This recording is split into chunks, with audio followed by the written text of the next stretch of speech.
بسم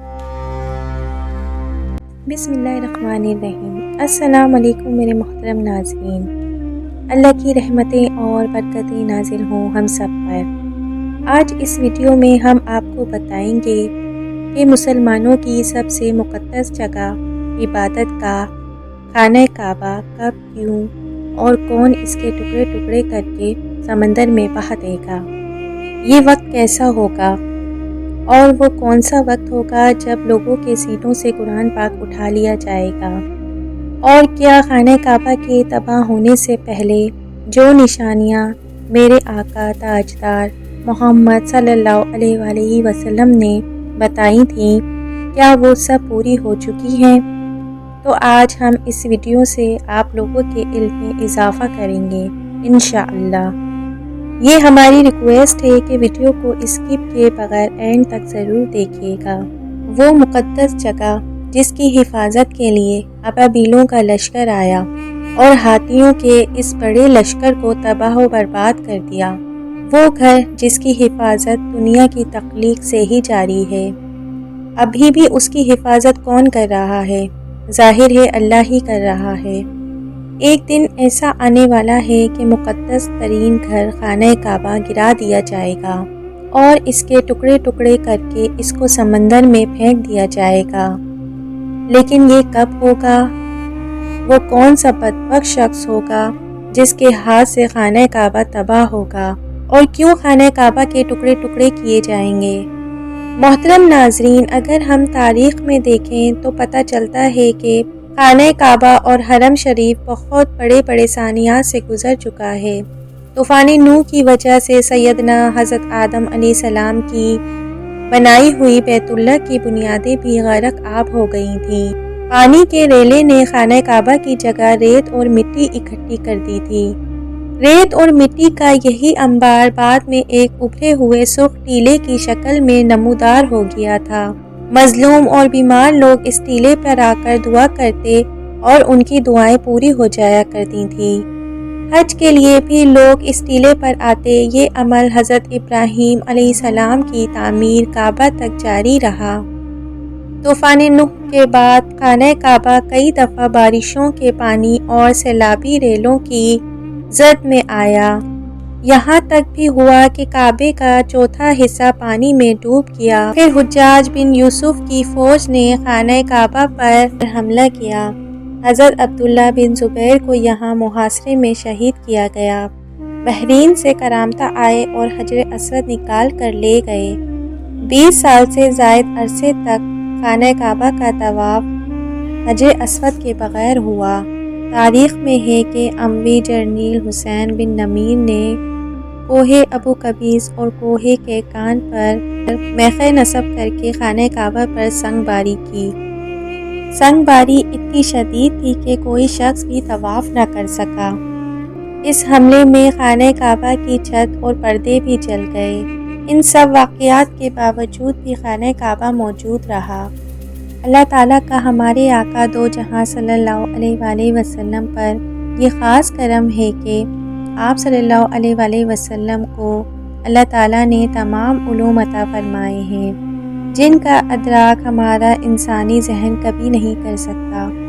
جو بات ہمارے پیارے آقا دو جہاں صلی اللہ علیہ وآلہ وسلم نے فرما دی، وہ پوری ہو کر رہے گی۔ اللہ تعالیٰ ارشاد فرماتا ہے، اور وہ کوئی بات اپنی خواہش سے نہیں کرتے، وہ تو نہیں مگر وہی جو انہیں کہی جاتی ہے۔ بعض علماء کرام نے کہا ہے کہ خدا ہر چیز پر قادر ہے۔ اللہ تعالیٰ کے علم کے سمندر کے مقابلے میں نبی اکرم صلی اللہ علیہ وآلہ وسلم کا علم ایک قطرہ ہے، مگر آپ صلی اللہ علیہ وآلہ وسلم کا یہ ایک قطرہ تمام مخلوق کے لیے ایک سمندر کے برابر ہے۔ یہ بات سچ ہے کہ ہم آپ صلی اللہ علیہ وآلہ وسلم کے علم کے بارے میں اندازہ نہیں لگا سکتے۔ اللہ کی ذات تو بہت ہی وسیع ہے، ہم اس کا اندازہ کس طرح لگا سکتے ہیں؟ آپ صلی اللہ علیہ وآلہ وسلم نے اپنے سے پہلے گزرے ہوئے تمام انبیاء کرام اور ان کی امتوں کے ساتھ ساتھ آنے والے وقتوں کے بارے میں بھی اپنی امت کو آگاہ کر دیا تھا۔ محدثین اکثر علماء کرام کا کہنا ہے کہ جب قیامت قریب آنے والی ہوگی تو خانہ کعبہ کو گرائے جانے کا قصہ پیش آئے گا۔ جن لوگوں کو اس بارے میں علم ہے ان کو اس بارے میں حدیث مبارکہ کی روشنی میں بتاتے ہیں۔ خانہ کعبہ اللہ کی نشانیوں میں سے ایک عظیم نشانی ہے۔ جب تک کعبہ قائم رہے گا اس وقت تک دنیا بھی قائم و دائم رہے گی، لیکن جب خانہ کعبہ کو گرایا جائے گا تب قیامت رونما ہو جائے گی۔ جب قیامت قریب آئے گی تو ایک بدبخت حبشی خانہ کعبہ کو گرا دے گا، پھر قیامت آ جائے گی۔ اس بدبخت کمینے حبشی کے بارے میں آقا دو جہاں صلی اللہ علیہ وآلہ وسلم نے ارشاد فرمایا کہ اس حبشی کی شکل و صورت ایسی ہوگی کہ یہ چھوٹی چھوٹی پنڈلیوں والا حبشی خانہ کعبہ کو گرا دے گا، جبکہ بخاری شریف میں لکھا ہے کہ حضرت محمد مصطفیٰ صلی اللہ علیہ وآلہ وسلم نے ارشاد فرمایا کہ گویا میں اس حبشی کو دیکھ رہا ہوں کہ وہ کالا اور چوڑی ٹانگوں والا ہے، کعبے کے پتھر اور اینٹوں کو اکھاڑ اکھاڑ کر پھینک رہا ہے۔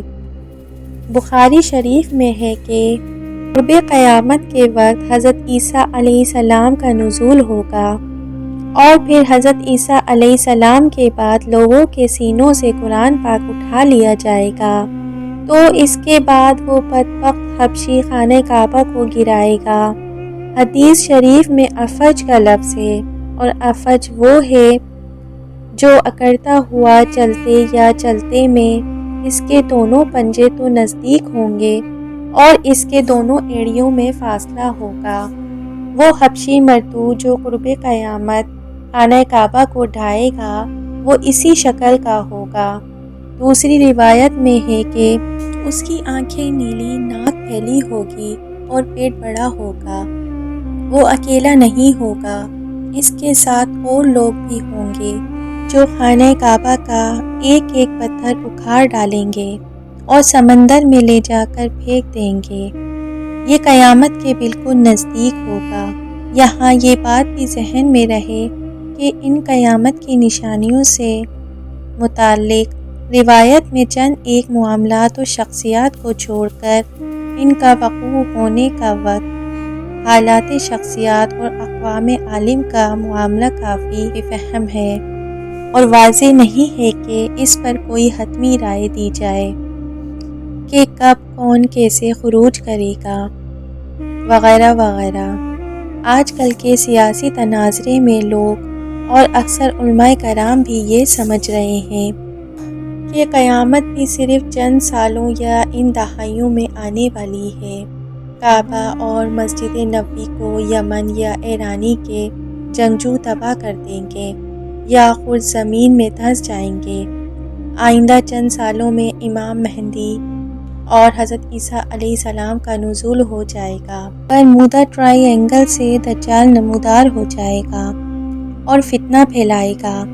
یہودیوں، عیسائیوں اور مسلمانوں کی آپس میں جنگ ہوگی اور جو بس چند دن کی دوری پر ہے وغیرہ وغیرہ۔ حقیقت تو یہ ہے کہ یہ سب قیاس آرائیاں سادہ لوح عوام الناس کو محفوظ کرنے کے لیے کیا جا رہا ہے۔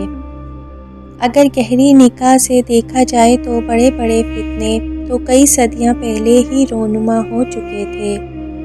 کتنے ہی لوگوں نے مہدی ہونے کا ڈرامہ رچایا، کتنی ہی دفعہ مسلمانوں اور یہود و نصارہ میں بڑی بڑی جنگیں ہوئیں، کتنی ہی مرتبہ قبلہ اول فتح ہوا اور کتنی ہی مرتبہ قبلہ اول پر یہود کا قبضہ رہا، کتنی مرتبہ دجال نما انسان پیدا ہوئے۔